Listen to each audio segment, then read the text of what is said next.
Hello, my dear learners. I welcome you all to our channel. My name is Roshni, and right now we are learning topics which are related to spoken English.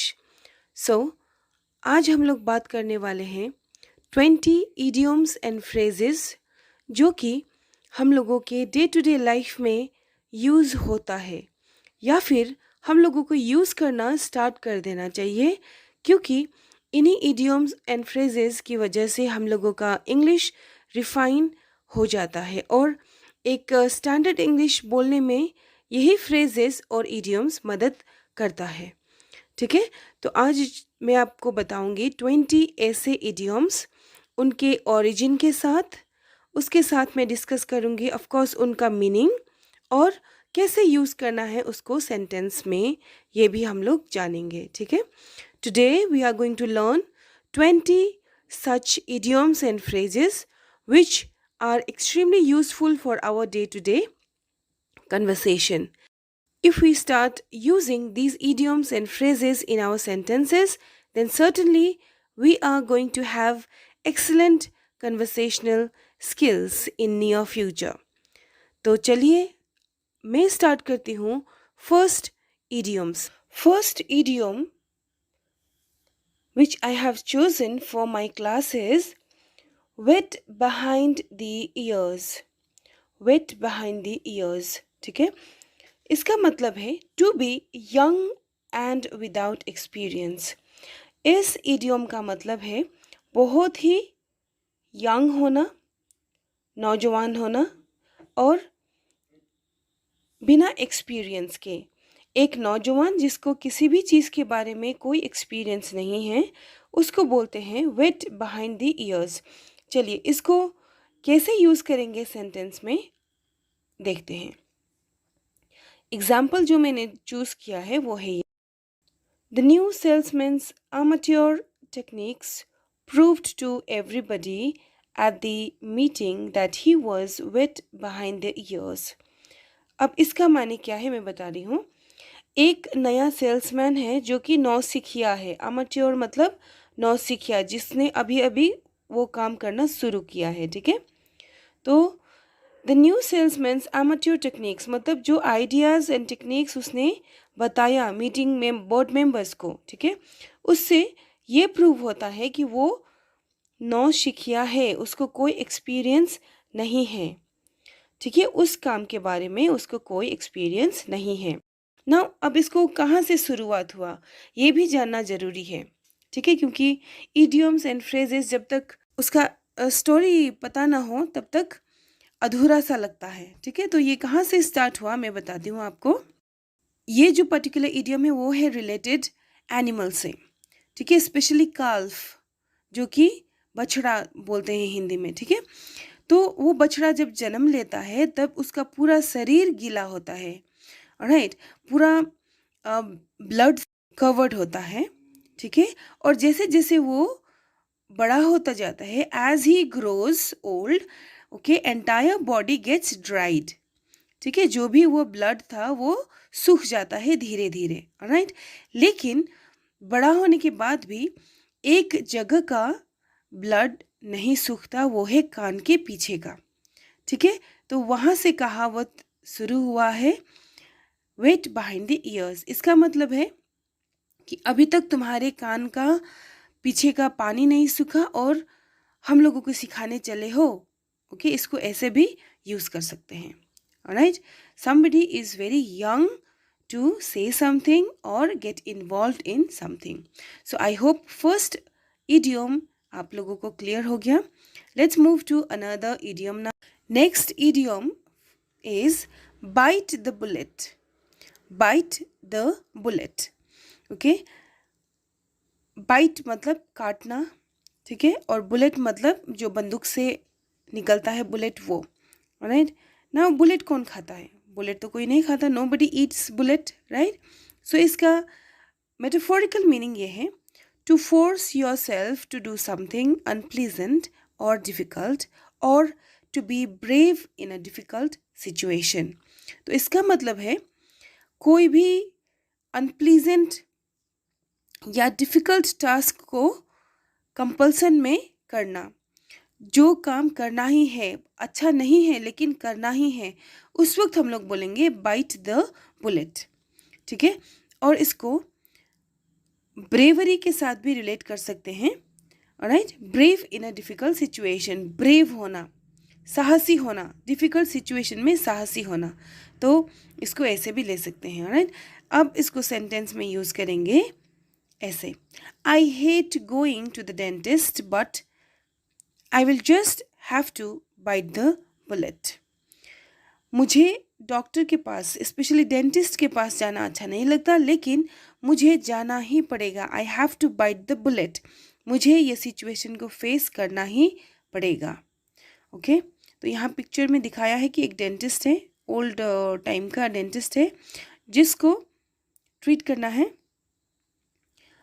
इस आदमी को। Okay, इसी ने बोला bite the bullet. This person had to bite the bullet because he had to meet with his dentist. Okay, अब इसका origin कहाँ से हुआ मैं आपको बताती हूँ। फ्रेंड्स, अगर इसके ओरिजिन के बारे में बात करें तो ये बाइट द बुलेट जो फ्रेज़ है वो यूज़ किया था रुडयार्ड किपलिंग ने। रुडयार्ड किपलिंग का नाम तो आप लोगों ने सुना ही होगा, ये पोएट हैं और इन्होंने यूज़ किया था ये फ्रेज़ 1891 में अपने novel the light that failed इसके लिए। और इसका डिराइव कैसे हुआ था, कहाँ से ये स्टार्ट हुआ था, ये मैं बता रही हूँ। यूज़ रुडयार्ड किपलिंग ने किया था, लेकिन यूज़ हुआ था वे बैक हिस्ट्री में। ठीक है, जबकि जो सोल्जर्स थे उन लोगों का जब सर्जरी होना होता था तो उस वक्त कोई भी ऐसा दवा नहीं बना था जिससे कि उन लोगों को एनेस्थीसिया मिल सके। ठीक है, मतलब उस जगह सेंसलेस करके उनका सर्जरी कर सके, इसलिए वो ज़्यादा चीखे चिल्लाए नहीं, इसके लिए बुलेट को उनको पकड़ने के लिए दिया जाता था। ठीक है, तो यहाँ से हम लोगों का फ्रेज़ बना bite the bullet.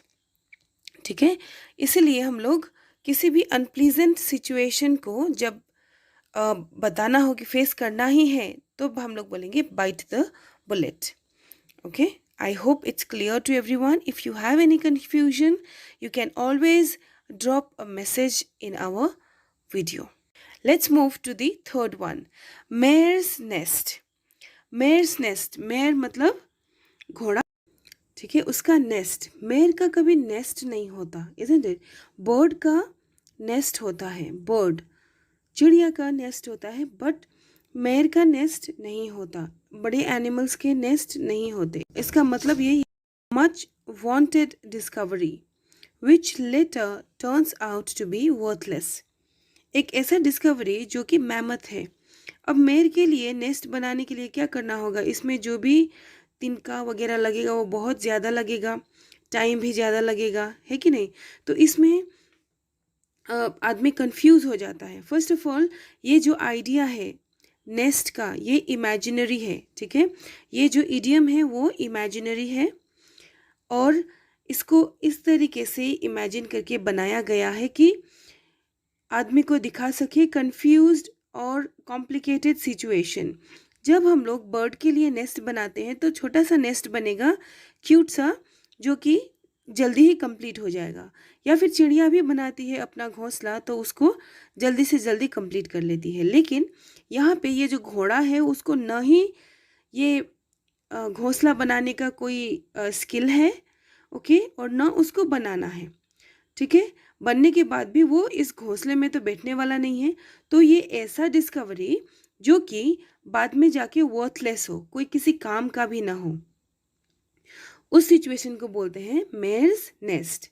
Okay, first of all इतना समान टाइम लगा के ये नेस्ट बनाया और बाद में ये घोड़ा भी वहाँ पे नहीं रुकेगा। ठीक है, इसलिए ऐसा डिस्कवरी जिसमें पैसा भी लगा, टाइम भी लगा, लेकिन उसका जो प्रोडक्टिवनेस जो है वो कुछ नहीं है, उसको प्रैक्टिकली हम लोग यूज़ नहीं कर सकते। राइट, तो एक कंफ्यूज्ड सिचुएशन को दर्शाता है।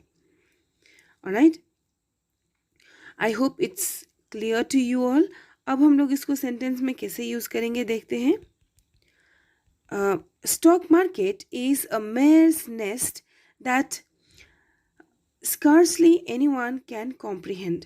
स्टॉक मार्केट एक ऐसा चीज़ है, ओके, इसको मेयर्स नेस्ट के साथ कंपेयर किया गया है जिसको समझना लोगों के लिए बहुत ही मुश्किल है. Okay, next example you can see here. MNREGA turned out a mare's nest.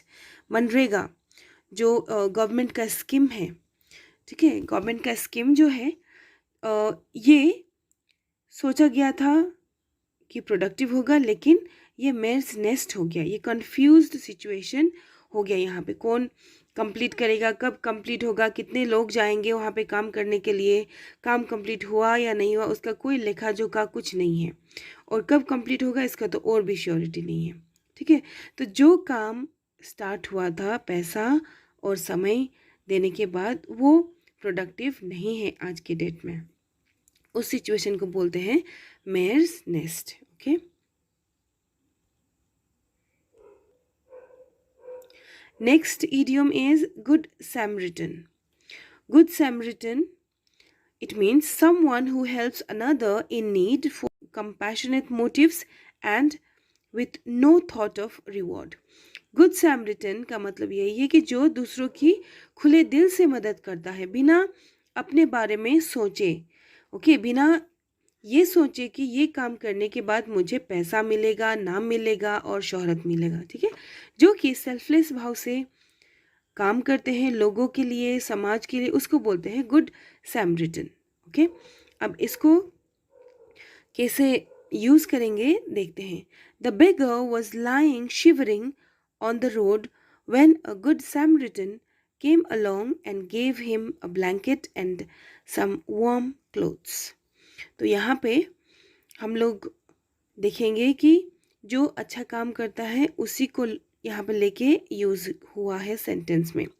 एक भिखारी जो कि ठंड में कांप रहा था, शिवरिंग मीन्स कांपना, ठीक है, ऑन द रोड रास्ते में, और गुड सैमरिटन, एक गुड सैमरिटन आया, आने के बाद उसको एक ब्लैंकेट दिया और उसके साथ गर्म कपड़े भी दिए. राइट, अब इसको वापस में कुछ नहीं चाहिए, इसको ये नहीं है कि वो गर्म होने के बाद उसके लिए काम करेगा या कुछ. ठीक है, वो सेल्फलेस नेचर के साथ काम कर रहा है गुड सैमरिटन, तो उसको हम लोग इडियम में यूज़ कर सकते हैं.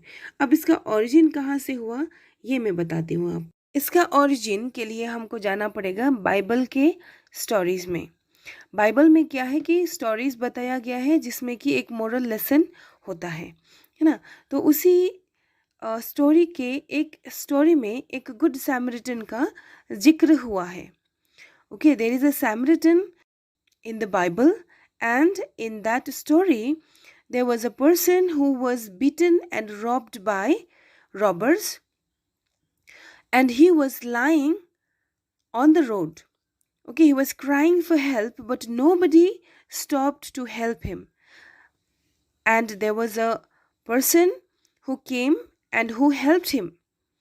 Okay, he was the only one who stopped for his help. And this is from where Good Samaritan idiom has come.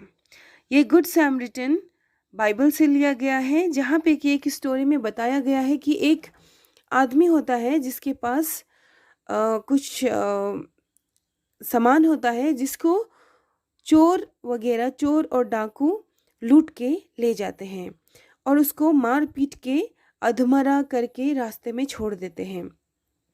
तो उसको हेल्प करने के लिए कोई भी नहीं आता सिवाय एक इंसान के जिसका सैमरिटन बोला गया है. तो यहाँ पे इसका ओरिजिन हमको मिलता है बाइबल में. ठीक है, कुछ दिन पहले आपने एक न्यूज़पेपर में भी देखा होगा, टाइटल लिखा था अ गुड सैमरिटन. ठीक है, उसका काम क्या था कि एक चलती हुई ट्रेन में एक लेडी को उसने बचाया था रॉबर्स से, ठीक है, लुटेरों से.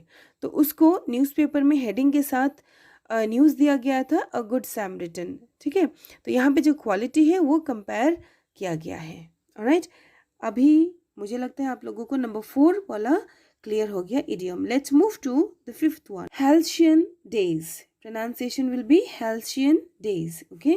Halcyon days मतलब calm and peaceful days. ऐसे दिन जिसमें कि कोई रश नहीं है, यहाँ जाना है वहाँ जाना है, ये करना है वो करना है, 10 बज गया ऑफिस पहुँचना है, ट्रेन नहीं मिलेगा, गाड़ी नहीं मिलेगी, जैम होगा, ये सब का किसी चीज़ का टेंशन नहीं हो, उस सिचुएशन को बोलते हैं halcyon days. ओके, एग्जाम्पल है children enjoy the halcyon days during summer vacation. Summer vacation में बच्चे लोग उनके पीसफुल डेज एंजॉय करते हैं. और सही भी है, उस वक्त उन लोग ना स्कूल जाना होता है, ना ही कोई होमवर्क दिया जाता है, और ना ही उनको स्कूल के बारे में कोई चिंता की ज़रूरत होती है. इसलिए उन लोग halcyon डेज एंजॉय कर रहे होते हैं. तो इसका ओरिजिन कहाँ से हुआ मैं आपको बताती हूँ. Friends, there is a mythological story behind it. और जो मिथ है उसके अकॉर्डिंगली एक देवता थे. वो देवता थे हवा के, ठीक है, विंड गॉड. तो उनकी एक बेटी थी जिसका नाम था एल्शियन. और ये जो एल्शियन थी वो एक राजा के प्यार में पड़ गई और उसने शादी कर ली उस राजा के साथ. लेकिन अनफॉर्चुनेटली वो लड़की ने जिसे शादी किया था, जो राजा था, उसने समुद्र में कूद के जान दे दी. और जान देने के बाद ये जो एल्शियन थी वो भी डिप्रेस हो गई और वो भी समुद्र में कूद के जान दे दी. लेकिन लड़की के पिताजी जो थे वो तो देवता थे हवा के, इसलिए उन्होंने अपनी बेटी को डूबने नहीं दिया. उन्होंने क्या किया कि अपनी बेटी को एक पक्षी बना दिया और वही पक्षी का नाम है halcyon. ठीक है, लड़की का नाम था एल्शियन और बर्ड का नाम है halcyon. उसके बाद से जब भी ये halcyon अंडे देता है तब चारों ओर शांति छा जाती है. तो वहीं से ये जो इडियम है उसका सृजन हुआ. तो फ्रेंड्स, आज मैंने डिस्कस किया 5 idioms and phrases को. I hope you all will practice it every day so that you will be well acquainted with these idioms and phrases. Rest of the phrases I will do it in my next class. So till then we meet. Take care and happy learning.